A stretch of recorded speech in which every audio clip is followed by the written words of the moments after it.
you going today? It is so very, very good to see you. I do hope that you're super well. Now, today is a bit of an unprecedented moment for me for a couple of reasons. And the first one is that the channel has now surpassed the 20,000 subscriber mark.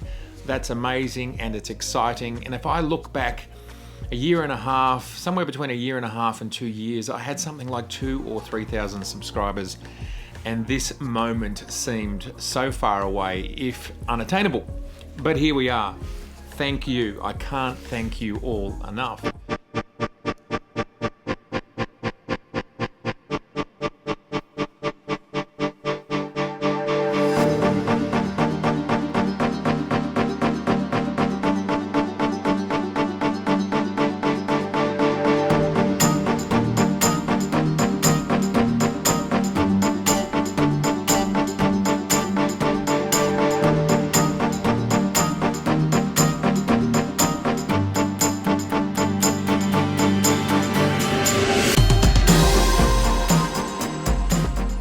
I haven't opened this box yet. I wanted to do it on camera. This is an absolute first for me. No money is changing hands. I'm not working for anyone. I've just been given the opportunity to have a look at these, test them, and to tell you what I think ASAP. I think that's the idea behind it. What do I really think about it? I'm super excited about this 105, that's for sure. We are going to put these lenses on the beautiful Nikon Z7. I'm holding off on getting a Z7 II just to see what Nikon do next. There might be a Z8, and as much as I feel like I don't need the full-bodied Z9, there's so much about that camera that I'm so excited about, and I still feel like we're going to know a lot about it in the next few months. So anyway, we're going to pop these on the Z7 today. Hopefully we get it out of lockdown in the next 4 or 5 days, and then I want to hit the streets. Although the current lockdown we have, I now have a 10-kilometer radius to travel. So one way or another, I'm going to get some amazing shots.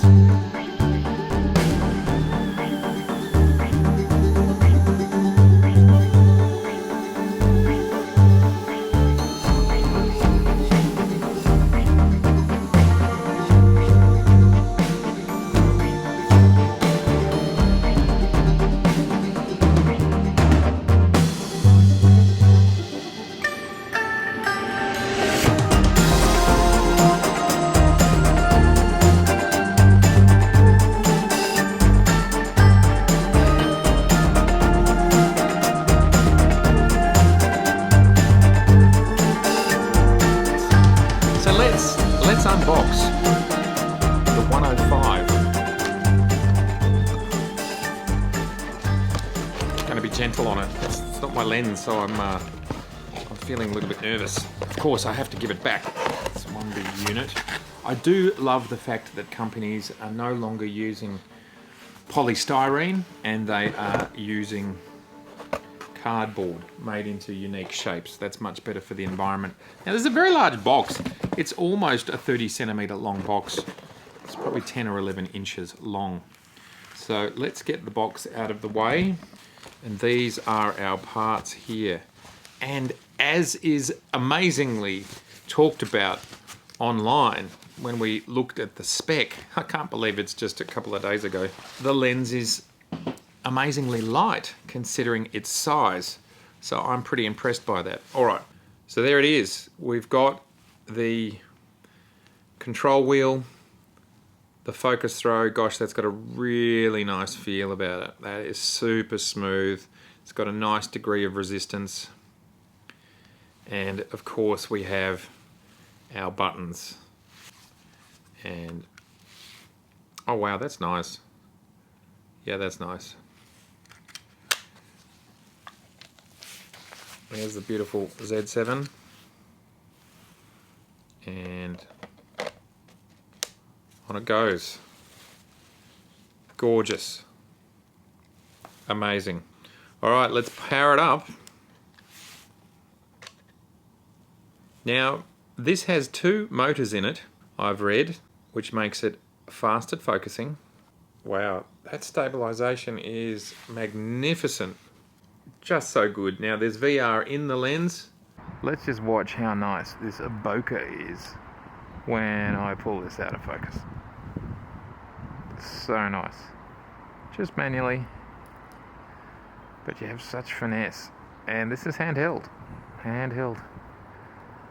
So stable. And obviously we're using our, yeah, that is solid. And we will throw in XQD.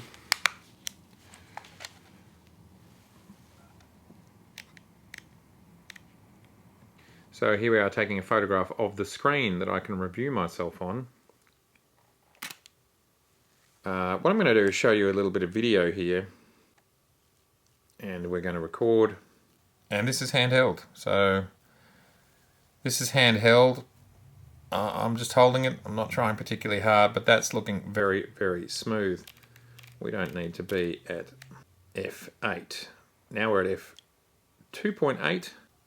Anyway, you'll be able to get an idea of how stable this is. I will show you this footage. Let me have a look here. This is my microphone.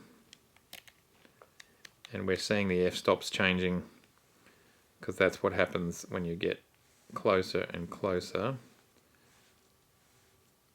So that's, yeah, for close-up video, that is astonishing from my perspective. Really quite amazing.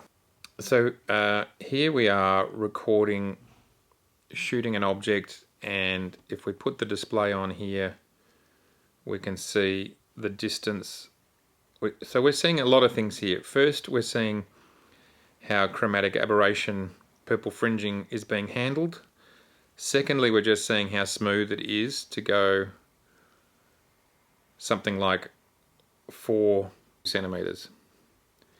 And yeah, that's just so easy to use. I just can't tell you how, because it's such a slow throw and it's nice and stiff, there's no chance of you making a mistake. That's just superb.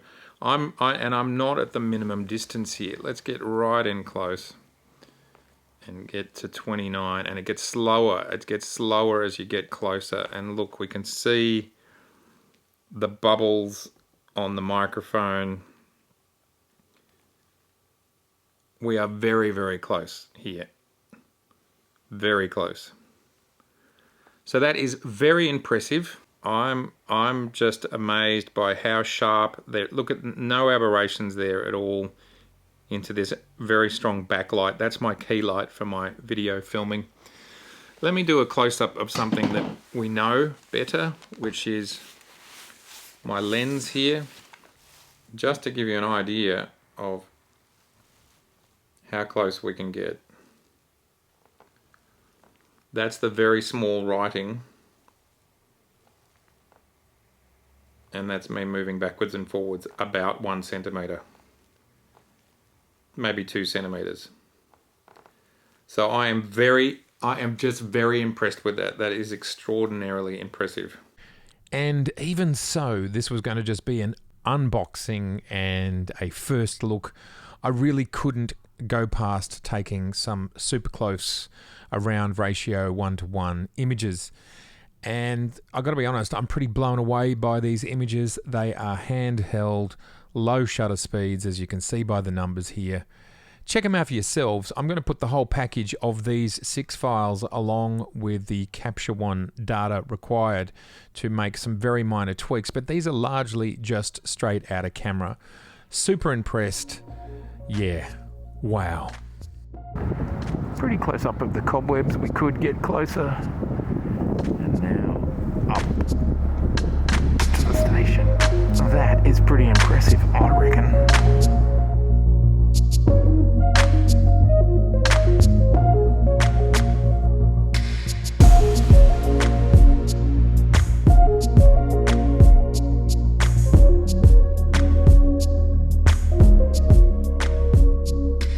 Just so easy to get a beautiful shot. Imagine if you were on a slider. So I love that you can see your distances. Also here, when you change the display, you can get your ratio, which I think is just a really cool thing to have that, and your f-stops. And of course, in firmware, Nikon could change the camera to do anything through here. What I also love about this lens is not only is it great for close photography, but if we have a look here on the display and we go back over to the f-stops, which is this one here, and we can see as we move forward and start to focus further out, the f-stops change. 3.8, 3.3. At 3 meters, roughly, we've got our, just looking at the numbers here, we've got our full 2.8 lens. So this becomes a 2.8 105, and thus it becomes an astonishingly good portrait lens, and it could even be used as a cityscape, a landscape lens, a travel lens. It is called a macro lens, but this can be used for so many different things. I just think this is such a great, high quality, all-rounder lens. And of course, it has the S moniker on it, which means it's a top of the line Nikon lens. It's really exciting. And I think what this shows us is that there'll be lenses like this that aren't crazy like the 50mm 1.2 and cost a lot more money, but lenses that sit in the middle between the 1.8 primes and the 1.2 primes, but they're going to give us flexibility, usefulness, other focal lengths, other interesting options. I just really think this is a great all-rounder lens. And if you think about the price, $9.99 US, I don't know, to me that feels like a great price for a really affordable lens, which could kind of double as an 85mm portrait lens. I mean, it absolutely, there's not a big difference between this and an 85mm, but you get the macro capabilities as well. Wow. Okay, well, that's the unboxing of this lens.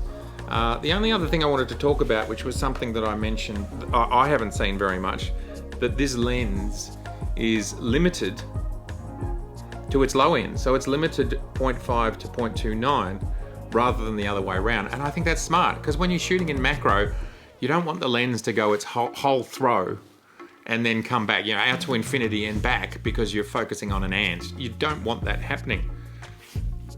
This is going to stop it at 0.5 meter. Quicker travel time, quicker return time. We absolutely love that. Yeah, and I love the new S brand. It's a little bit Superman. Good moves there. I like that. It's beautiful. I've always liked the design of these lenses. I know everybody doesn't, but anyway. Now that is metal. Maybe it's not. Maybe that's a composite. That's metal. Obviously, it's definitely got a metal mount. And what's underneath, we do not know. And it doesn't matter. That stuff doesn't matter to me. We know this has a metal mount and it'll have a metal interior where it matters. Yeah, this is really stabilized. It's just smooth. And as I said when I first saw the, I'm just recording this, when I first saw the 70 to 200, it kind of has a nice rubber banding effect, which is basically you change direction and it slows down and smoothly comes back again. I just think this is a great example of what the future holds for these Z lenses. All right, there it is. The MC 105 2.8. I think this is a real indicator of, it's a real indicator. As simple as that.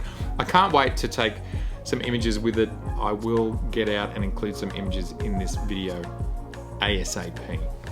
So everybody, thank you so much for being here today for this pretty exciting and pretty important moment for the channel. The channel continues to grow and new opportunities are coming from that. And I suppose they will continue to come, and I will continue to share everything with you as these things happen. Who knows? I've never been here before. Most of us haven't. Well, as usual, it's absolutely magnificent to have you here. If this is your first time here, I would really love to see you again, so please do subscribe. Please click on the notification bell so you know when the next video is out. Please share, and it really does help the videos if you like them. Thank you so much. Please jump on my website if you'd like to get a print. And there's over 300 episodes that you can watch right now, just there. I look forward to seeing you very soon. Okay, bye for now.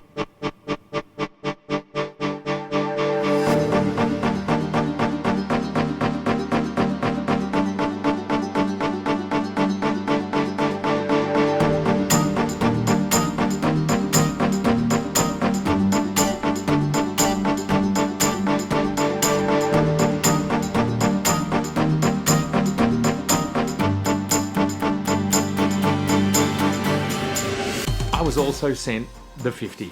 Here it is. Whoops, that's not the front of the box. I was also sent the 50mm.